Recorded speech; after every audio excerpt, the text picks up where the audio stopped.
Plus de 440 000 élèves sans acte de naissance recensés dans l'extrême nord du Cameroun durant l'année scolaire 2024-2025. Le défi de l'enregistrement des naissances reste crucial. Face à cette réalité, un projet pilote lancé à Maroua en collaboration avec l'Organisation internationale de la francophonie a pu délivrer 5400 actes de naissance. 32e session ordinaire du conseil d'administration de l'Agence des normes et de la qualité, l'ANOR adopte un budget pour le compte de l'exercice 2025. C'était au cours des travaux présidés par le docteur Mohamedou Bayero Fadil, président du conseil d'administration, le 13 décembre 2024 au Hilton Hotel de Yaoundé. Bienvenue mesdames et messieurs au 13h du 17 décembre de l'an de grâce 2024 sur Camnews 24 et HIT FM depuis Garoua. Avec plus de 440 000 élèves sans acte de naissance recensés dans la région de l'extrême nord Cameroun durant l'année scolaire 2024-2025, le défi de l'enregistrement des naissances reste crucial.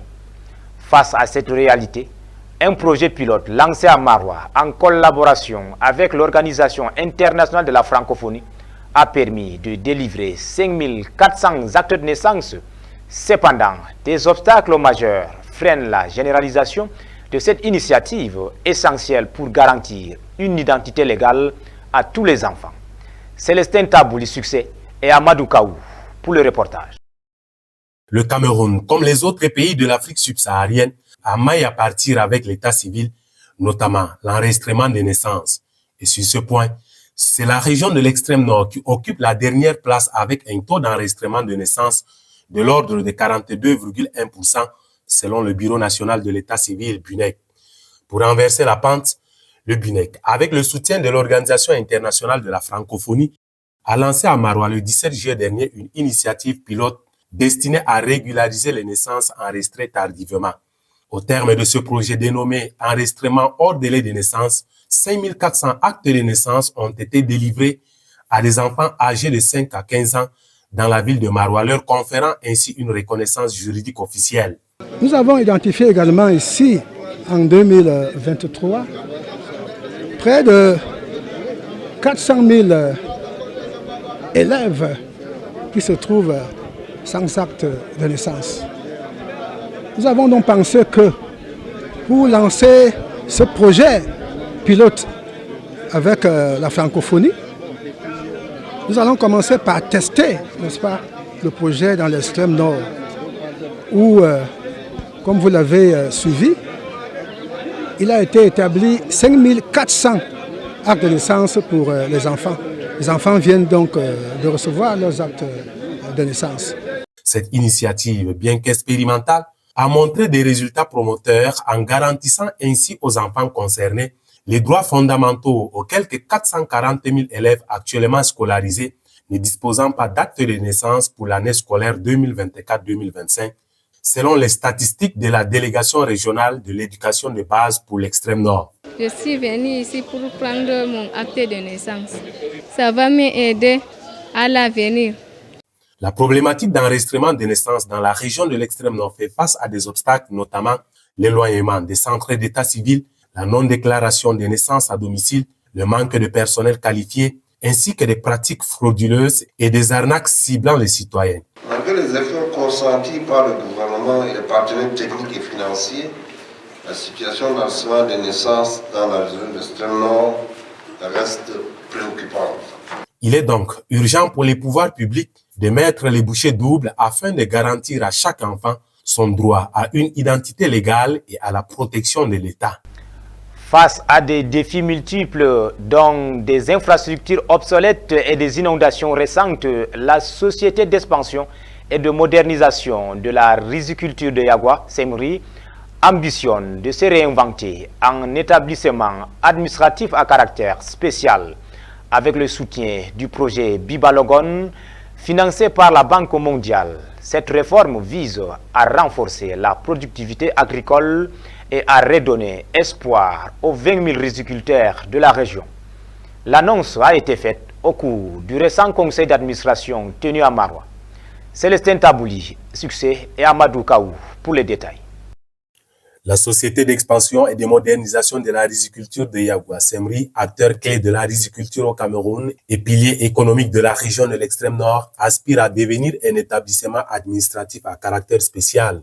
Cette réforme, récemment évoquée lors d'une session de son conseil d'administration, vise à déléguer certaines responsabilités aux organisations des producteurs. Il est question que la SEMRI devienne un établissement administratif à caractère spécial, avec la possibilité de transférer certaines responsabilités aux organisations de producteurs et envisager le transfert de la gestion de l'eau et l'entretien du réseau d'irrigation et de drainage aux associations d'usagers de l'eau. Pour concrétiser cette ambition, la SEMRI compte sur le soutien du ministère de l'Agriculture et du Développement rural à travers le projet d'aménagement et de valorisation des investissements de la vallée du Logone, le projet Viva Logone, financé par la Banque mondiale. L'espoir, c'est dans l'accompagnement de la SEMRI par le projet Viva Logone. Les activités sont en cours, le projet a une durée de vie de 7 ans. Donc au bout de 7 ans, je crois qu'on verra les choses positivement. Ce projet entend renforcer les services d'irrigation, optimiser la gestion des infrastructures et améliorer la productivité agricole dans les zones irriguées. L'ambition de la SEMRI pourrait toutefois être contrariée due aux défis majeurs auxquels elle fait face, notamment les arriérés de salaire, l'insuffisance et l'obsolescence des équipements, ainsi que la vétusté des infrastructures logistiques.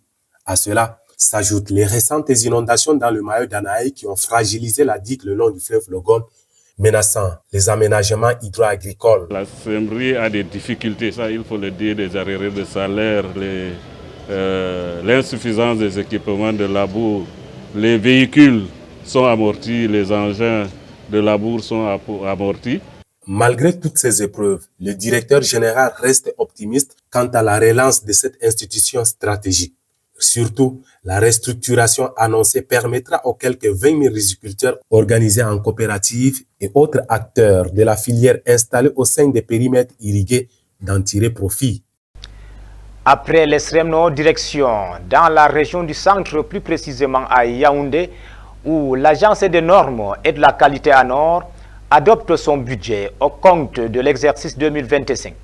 C'était au cours de la 32e session ordinaire de son conseil d'administration tenue le 13 décembre dernier à Hilton Hôtel de Yaoundé sous la présidence du docteur Mohamedou Bayero Fadil, président du conseil.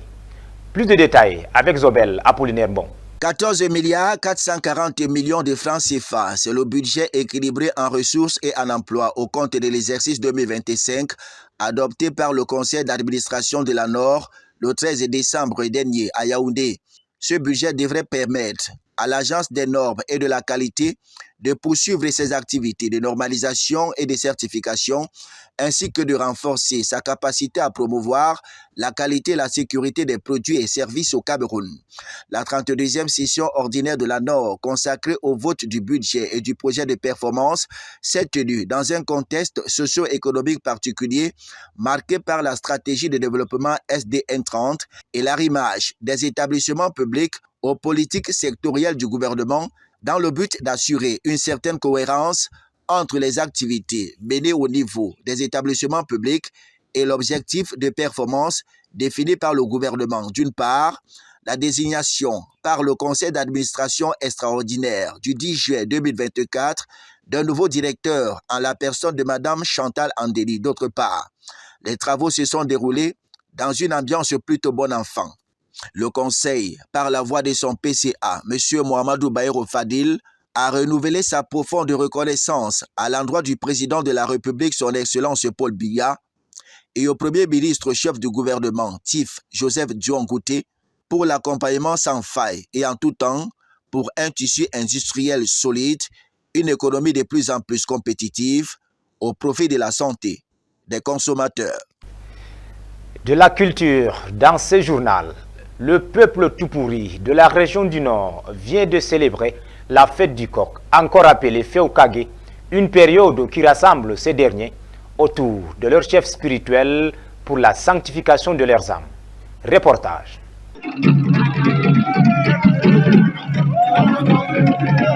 Le Feokage, ou fête de coq, est l'une des rencontres culturelles, spirituelles les plus importantes en pays tout pourri. L'esplanade de la place de fête de Romdagia a une fois de plus respecté la tradition. La place de fête de Garoua a ainsi polarisé l'attention des filles et fils venus des différents horizons qui ont saisi l'occasion conformément à leurs us et coutumes pour expier leurs péchés et demander pardon. Nos villes et nos villages doivent être plus que jamais le vecteur d'une convivialité et d'une solidarité accrue. Et nulle part ailleurs, mieux que dans la culture et les traditions, ces moments d'émotion pour partager où va nos cœurs pour le vivre ensemble. Le tout rythmé au pas de Waiwa et Gourna. La danse Gourna se pratique généralement en saison sèche et lors de très grands événements. Ça se pratique lors des funérailles des patriarches au village. Au-delà de coloration festive jouissive, la fête du coq marque également le début d'une nouvelle année. Le représentant du gouverneur de la région du Nord, Laurent Mimban, chef de division des affaires administratives et juridiques, présent lors des manifestations, a invité les ressortissants tout pourris à répartir sur de nouvelles bases. C'est avec le pas de danse du Gourna, Waiwa, Dilna et bien d'autres sonorités traditionnelles tout pourries et celles du groupe de danse Saï de Mehiri et Yelwa que les festivités se sont achevées après 2 jours de manifestations. En sport, du tennis avec les finales de l'Open Neptune qui se sont disputées le week-end dernier sous les cours de l'hôtel Hilton de Yaoundé. Une compétition qui a fait briller 2 athlètes de l'OTA, Oyebok, Tennis Academy de Douala. Ali Jida et Michel Ateba. Charnel Fozo chez les dames, vainqueur de l'Open Neptune, disputé le week-end sur le cours de l'hôtel Hilton de Yaoundé. La joueuse de l'Oyebok Tennis Academy de Douala est venue à bout de son adversaire Morel Ngondji en finale 6-1-6-2. Chez les messieurs, Daniel Ekango n'a pas fait le poids devant Étienne Tebor, le numéro 1 national, défaite en finale 6-3-6-3. Des performances appréciées par le président fondateur de Oyebok Tennis Academy, Joseph Oyebok, et Louis Quintero, expert en entraînement de tennis, arrivé au Cameroun vendredi. En gros, l'académie de tennis OTA était représentée par 9 athlètes, dont 5 garçons et 4 filles. OTA s'adjuge le trophée de vainqueur chez les seniors dames et une finale chez les messieurs. Charnel Fozo et ses camarades ont regagné leur base pour participer dès ce lundi au camp d'entraînement animé par l'expert Louis Quintero. Pendant 2 semaines, les jeunes de l'OTA vont profiter des enseignements de haut niveau pour renforcer leurs capacités. Championnat MTN Elite 1, 2e journée maigre en but sur l'ensemble de 8 rencontres disputées en 2 temps le week-end dernier.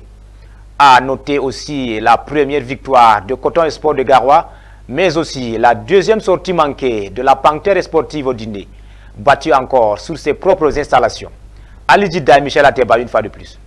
15 buts inscrits sur l'ensemble des 8 rencontres disputées lors de cette 2e journée. La bonne affaire est celle de les As de Douala, lourdement victorieux de Stade Renard de Melon 4-1 au Stade Bapélepé de Douala. À noter aussi le hold-up parfait de Fauve Azur de Yaoundé, entraîné par Gabriel Aman, l'ex de Coton Sport de Garoua. Les Fireboys sont allés battre la Panthère Sportive d'Undé sur ses propres installations à Banganté, 0-2. Freinée à la première journée, la Dynamo Sportive de Douala a donné du sourire à ses supporters. Victoire 1-0 contre PWD de Bamenda, méconnaissable sur le terrain. Canon Sportif de Yaoundé fait jeu égal 1 but partout contre le leader Victoria United. Score identique également entre Aigle de Nkonsamba et l'Union Sportive de Douala, tout comme Yon Sport Academy qui a imposé un nul vierge à Bamotos de Bouddha. En rappel et en avancée, la première victoire de Coton Sport de Garoua, 2-1 face à AS Fortuna, et la Colombe qui a forcé Gazelle FA de Garoua au partage de points. La 3e journée se dispute en intégralité ce mercredi. Au stade municipal de Melon, Stade Renard affronte le Canon Sportif de Yaoundé. Bamotos au stade municipal de Bouddha reçoit Aigle de Nkonsamba. La Colombe du Sud affronte Dynamo de Douala. PWD reçoit Gazelle FA de Garoua Bafoussam. AS Fortuna, Panthère Sportive d'Undé à Yaoundé, L'Union sportive de Douala propose son hospitalité à Yon Sport Academy de Bamenda, Fauve Azur, Coton Sport de Garoua et enfin le duel au sommet, les As de Douala, Victoria United alias Opopo. Mesdames et messieurs, c'est la fin du 13h du 17 décembre sur Camnews 24 et IDFM 103 en direct de Garoua. Merci de nous avoir écoutés. Prochaine édition d'information, 20h.